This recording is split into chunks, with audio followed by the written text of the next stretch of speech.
Have you ever been in a situation where someone asked you a question, not because they genuinely wanted to know your answer, but because they wanted to trap you? A question designed to put you on the defensive, to twist your words, and to make you look bad no matter what you say? Before we move forward, please subscribe my channel to help hit 1,000 subscribers. This is exactly what happened when Newsmax reporter stepped into a press conference, eyes sharp, words calculated, ready to corner Karoline Leavitt.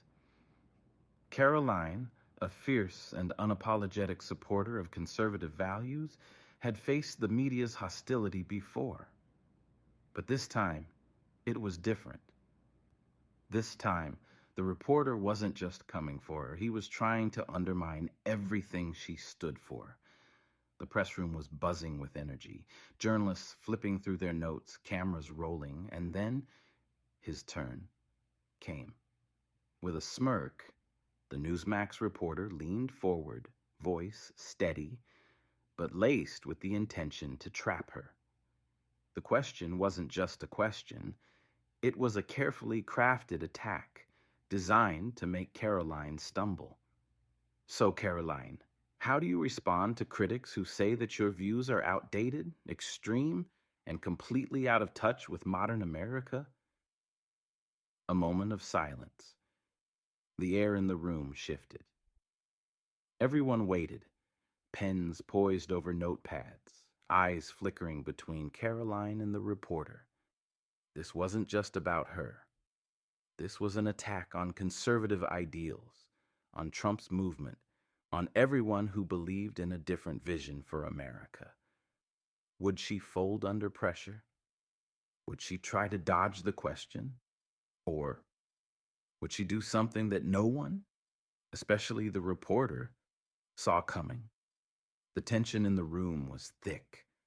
The Newsmax reporter leaned back, a subtle smirk on his face, as if he had already won. He had framed the question perfectly. No matter how Karoline Leavitt responded, he expected her to stumble, to backpedal, to try and justify herself. But he had underestimated her. Karoline didn't flinch. She didn't fumble for words or look around for support. Instead, she did something unexpected. She smiled. Then, with calm confidence, she leaned slightly forward, met the reporter's gaze, and delivered her response. Outdated? Extreme? Out of touch with modern America? She paused, letting the words hang in the air. Let me tell you what's really out of touch. Thinking that Americans want to be told what to believe, what to say, and how to live their lives. Thinking that traditional values, hard work, and personal freedom are dangerous or backwards. The room was silent. If standing up for the Constitution, for free speech, for law and order makes me extreme, then so be it. But let's be honest here. The only reason you're asking this question is because people like you can't handle the fact that millions of Americans agree with me. A quiet murmur rippled through the press room. Some reporters exchanged glances. The Newsmax reporter, caught off guard, opened his mouth as if to interject. But Karoline wasn't done yet. And if you think President Trump is outdated too, then maybe you should ask yourself why he's still dominating the polls, why his rallies are overflowing, and why people are rejecting the so-called modern America that you claim to represent. Boom. The Newsmax reporter had walked into that press conference thinking he was the one setting a trap. But now, he was the one struggling to respond. The balance had shifted. The crowd could feel it. And then, just as the tension reached its peak, Trump's response changed everything. Just as the air grew thick with tension, a familiar voice cut through the silence, direct, powerful, and impossible to ignore. That, Trump said, stepping forward, was a perfect answer. All eyes immediately shifted to him. Cameras zoomed in. The energy in the room shifted yet again. The Newsmax reporter, who had already been caught off guard by Karoline's unwavering response, now found himself facing the one man the media had spent years trying and failing to silence. Trump turned to the room, his expression a mix of amusement and certainty. He had seen these tricks before. He knew exactly what the media was trying to do, and he wasn't about to let them win. "You know, it's funny," he continued, glancing at the reporter. "Every time someone speaks the truth, you guys call it extreme. Every time someone defends American values, you say they're outdated. Every time someone refuses to bend the knee to the woke mob, you attack them instead of listening." The room was dead silent. Karoline is right. The real people of this country, hardworking Americans, don't care what some elite journalists sitting in their fancy studios think.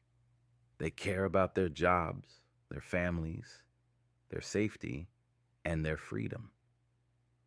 And that's exactly what we're fighting for.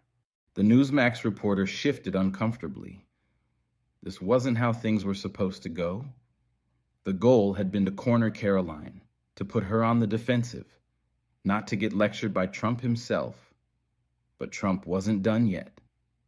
He turned fully toward the reporter now, his tone sharper. "Let me ask you something," he said. "If our ideas are so outdated, why do millions of Americans still believe in them? Why are people showing up in record numbers? Why is every attempt to shut us down making us even stronger?"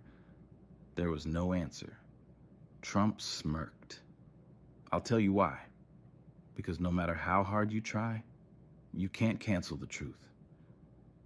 The room erupted. Cameras flashed. Reporters scrambled to write down every word. And just like that, the attempted ambush had backfired spectacularly. But what happened next was even more shocking. Because the moment this exchange hit the internet, it went absolutely viral. The moment the clip of Trump and Karoline's exchange hit the internet, it exploded like wildfire. Within hours, it was everywhere.